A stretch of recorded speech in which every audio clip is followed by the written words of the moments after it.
Hello dear students, আজ আমরা আলোচনা করব খুবই গুরুত্বপূর্ণ একটা টপিক। অবশ্যই এটা কিন্তু রিক্রুটমেন্ট সংক্রান্ত। তোমরা দেখতে পাচ্ছ এটা একটা নিউজ পোর্টালে অলরেডি পাবলিশড হয়েছে। 32,659 শূন্য পদে অঙ্গনওয়াড়ি কর্মী নিয়োগ শুরু। অনলাইনে আবেদন করতে পারবে আইসিডিএস রিক্রুটমেন্ট 2024-এ।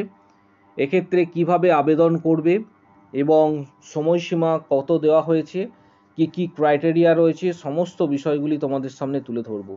অর্থাৎ 32,659 জন আইসিডিএস কর্মী নিয়োগ, অনলাইনে আবেদন শুরু হলো। কিভাবে আবেদন করবে সমগ্র প্রসেসটা স্টেপ বাই স্টেপ তোমাদের জানাবো। রাজ্যের চাকরি প্রার্থীদের জন্য একটা বিরাট খুশির খবর শোনালেন রাজ্যের নারী এবং শিশু কল্যাণ মন্ত্রী শশী পাঁজা। রাজ্যে এবার বিরাট কর্মসংস্থান, প্রায় 32,659 জন অঙ্গনওয়াড়ি কর্মী এবং সহায়িকা নিয়োগ করা হবে। এই ঘোষণাই করলেন রাজ্যের নারী এবং শিশু কল্যাণ মন্ত্রী শশী পাঁজা। এর মধ্যে 12,028 জন অঙ্গনওয়াড়ি কর্মী এবং সহায়িকা নিয়োগ করা হবে প্রায় 20,631 জন বলে জানানো হয়েছে। মন্ত্রী বিধানসভায় জানান, জেলার অনুযায়ী আলাদা আলাদাভাবে বিজ্ঞপ্তি প্রকাশিত হবে এবং তারপর দ্রুত নিয়োগ শুরু হবে। ইতিমধ্যে অনেকগুলি জেলাতে বিজ্ঞপ্তি প্রকাশিত হয়েছে। অনলাইনে এবং অফলাইনে আবেদনপত্র নেওয়া শুরু হয়েছে। বর্তমানে কোন কোন জেলায় আবেদন চলছে এবং আবেদন করার যোগ্যতা কি, যারা আবেদন করতে পারবে, কিভাবে আবেদন করবে, নোটিশ কীভাবে, সম্পূর্ণ বিস্তারিত তথ্য তোমরা এই ভিডিওর মাধ্যমে জানতে পারবে। জেলা অনুযায়ী আলাদা আলাদাভাবে নোটিশ কিন্তু পাবলিশ করা হয়েছে, এটা প্রথমেই মনে রাখবে তোমরা। অর্থাৎ প্রথমেই জানতে হবে মেনলি পদের এখানে নাম যেটা দেওয়া হয়েছে অঙ্গনওয়াড়ি কর্মী এবং অঙ্গনওয়াড়ি তোমার হচ্ছে সহায়িকা। এর পাশাপাশি মোট শূন্য পদ 32,659 জন অঙ্গনওয়াড়ি কর্মী এবং সহায়িকা। অলরেডি জেলাভিত্তিক এবং ব্লক ভিত্তিক আলাদা আলাদাভাবে শূন্য পদে কিন্তু নিয়োগ প্রক্রিয়া কিন্তু শুরু হয়েছে। বয়স এক্ষেত্রে গুরুত্বপূর্ণ। বয়স অঙ্গনওয়াড়ি কর্মী এবং সহায়িকা পদের জন্য যারা আবেদন করছো তাদের বয়স এক্ষেত্রে 18 বছর থেকে 35 বছরের মধ্যে হতে হবে। এছাড়া সরকারি নিয়ম অনুযায়ী এসসি এসটি ওবিসিরা কিন্তু ছাড় পাবে। শিক্ষাগত যোগ্যতা যেটা বলা হয়েছে, শিক্ষাগত যোগ্যতা এক্ষেত্রে গুরুত্বপূর্ণ।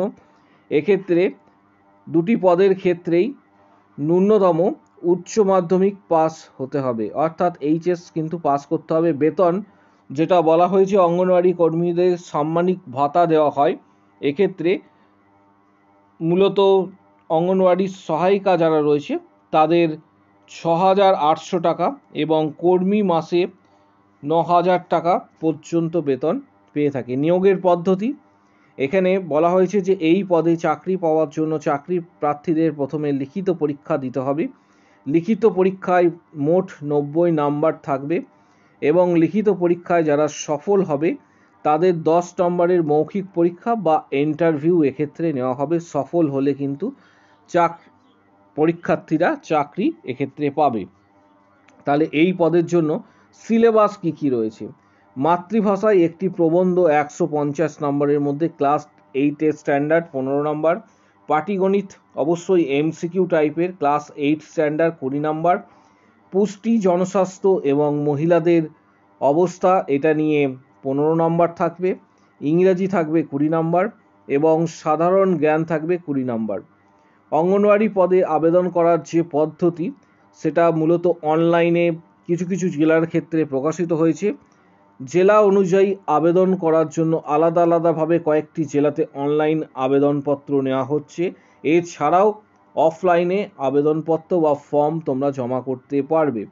অনলাইনে আবেদন করার জন্য সংশ্লিষ্ট জেলা প্রশাসনের অফিসিয়াল ওয়েবসাইটে গিয়ে আবেদন করতে হবে এবং এই প্রতিবেদনের যেটা তোমরা দেখতে পাচ্ছ ডিটেলস তোমাদের পরে আমরা জানিয়ে দেবো। এক্ষেত্রে অফলাইনে যারা আবেদন করবে, অফলাইনে যারা আবেদন করতে চাইছো, যে সমস্ত জেলায় অফলাইনে ফর্ম জমা নেওয়া হচ্ছে সেখানে চাকরি প্রার্থীদের অফলাইনের মাধ্যমে করতে হবে এবং নির্দিষ্ট জেলার অফিসিয়াল ওয়েবসাইট থেকে আবেদনপত্র বা ফর্ম যেটা রয়েছে সেটাকে ডাউনলোড করতে হবে।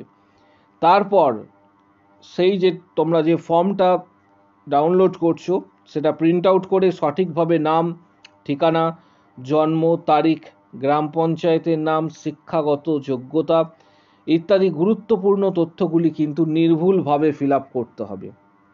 ফর্মে একটি নির্দিষ্ট রঙিন ছবি কিন্তু লাগাতে হবে, ছবি সই করতে হবে এবং প্রয়োজনীয় যে সমস্ত কাগজপত্র বলা হয়েছে বা চাওয়া হয়েছে সেই সমস্ত কাগজপত্র তোমাদের কিন্তু দিতে হবে। ফর্ম এবং কাগজপত্রগুলি পাঠানোর খামে প্রবেশ করিয়ে জেলা প্রশাসনের নির্দিষ্ট ঠিকানায় যেখানে জমা দিতে বলা হয়েছে সেখানে জমা কিন্তু দিতে হবে। এইভাবে তোমরা ডাইরেক্ট অফলাইনেও জমা দিতে পারবে। এবং আবেদনপত্র জমা করার যে মেন ঠিকানা সাধারণত অন্যান্য ডিস্ট্রিক্টের ক্ষেত্রে যেটা দেখে থাকি সেটা হচ্ছে এসডিপিও অফিসে গিয়ে বা এসডিও অফিসে গিয়ে আবেদনপত্র জমা দিতে হবে। এক্ষেত্রে এই পদে আবেদন করার জন্য সাধারণত চাকরি প্রার্থীদের 16ই আগস্টের মধ্যে 2024-এর মধ্যে আবেদন এক্ষেত্রে করতে হবে। তাই কোচবিহার জেলায় কিন্তু আবেদনপত্র শুরু হয়েছে। কোচবিহার জেলাতে তোমরা এক্ষেত্রে আবেদন করতে পারবে। ইতিমধ্যেই কোচবিহার জেলাতে কিন্তু এক্ষেত্রে আবেদনপত্র জমা নেওয়া হচ্ছে। কোচবিহার জেলার বিভিন্ন ব্লকে এক্ষেত্রে অঙ্গনওয়াড়ি কর্মী এবং অঙ্গনওয়াড়ির সহায়িকা পদের জন্য যে নিয়োগ প্রক্রিয়া শুরু হয়েছে সেই সমস্ত নোটিশ আমি তোমাদের এক্ষেত্রে অবশ্যই দেখাবো। বিভিন্ন যে ব্লকগুলি রয়েছে যেমন হচ্ছে মাথাভাঙা 1, 2, এক্ষেত্রে দিনহাটা, এই ধরনের যে ব্লকগুলি রয়েছে, শীতলকুচি, এইগুলি কিন্তু তোমরা অলরেডি খবর নাও। এবং উত্তর 24 পরগনায় জেলায় কিন্তু আবেদনপত্র নেওয়া হচ্ছে চাকরি প্রার্থীদের জন্য। অনলাইনে এক্ষেত্রে মাধ্যমে নিজেদের নাম নথিভুক্ত করতে হবে। উত্তর 24 পরগনা জেলার যে প্রশাসনিক যে অনলাইন ওয়েবসাইট রয়েছে এই ওয়েবসাইটে কিন্তু অলরেডি সেখানে বিজ্ঞপ্তি প্রকাশিত হয়েছে এবং সেখানে কিন্তু আবেদনপত্র নেওয়া হচ্ছে। সেই ওয়েবসাইট লিঙ্কে গিয়ে ক্লিক করে তোমরা সরাসরি অনলাইনে বা অফলাইনে আবেদন করতে পারবে। এবং উত্তর 24 পরগনার ক্ষেত্রে যে ডেট দেওয়া হয়েছে সেটা হচ্ছে 25শে আগস্ট 2024-এর মধ্যে কিন্তু এক্ষেত্রে তোমাদের জমা দিতে হবে। তাই তোমরা যারা আবেদন করবে আমি অলরেডি তোমাদের জন্য একটা ডাউনলোড করে রেখেছি। এক্ষেত্রে এই হচ্ছে আবেদনপত্র বা ফর্ম। তোমরা যারা দেখতে পাচ্ছ অবশ্যই আমাদের চ্যানেলে যোগদান করবে, সেটা টেলিগ্রাম চ্যানেল। এর পাশাপাশি আমাদের ইউটিউব চ্যানেল যেটা রয়েছে সেখানে কিন্তু অবশ্যই তোমরা সাবস্ক্রাইব করো, কারণ ভবিষ্যতে এই ধরনের তথ্য অবশ্যই তোমরা এই চ্যানেল থেকে পাবে। তাই যারা আবেদন করতে চাইছো চ্যানেলটি সাবস্ক্রাইব করো, পাশে থাকা বেল আইকন প্রেস করো এবং বন্ধুদের উদ্দেশ্যে ভিডিওটি কিন্তু প্রচুর শেয়ার করবে। এই হচ্ছে ফর্ম আবেদনপত্র, এটা পূরণ করতে হবে এবং পূরণ করে তোমাদের যারা অনলাইনে করছো অনলাইনেই জমা হয়ে যাবে। যারা অফলাইনে করবে তাদের কিন্তু এটা এসডিও অফিসে গিয়ে সংশ্লিষ্ট জেলার এসডিও অফিস যেখানে রয়েছে সেখানে গিয়ে এটা জমা করতে হবে। এই হচ্ছে ফর্ম। এছাড়াও বিভিন্ন জেলায় রিক্রুটমেন্ট খুব তাড়াতাড়ি শুরু হবে।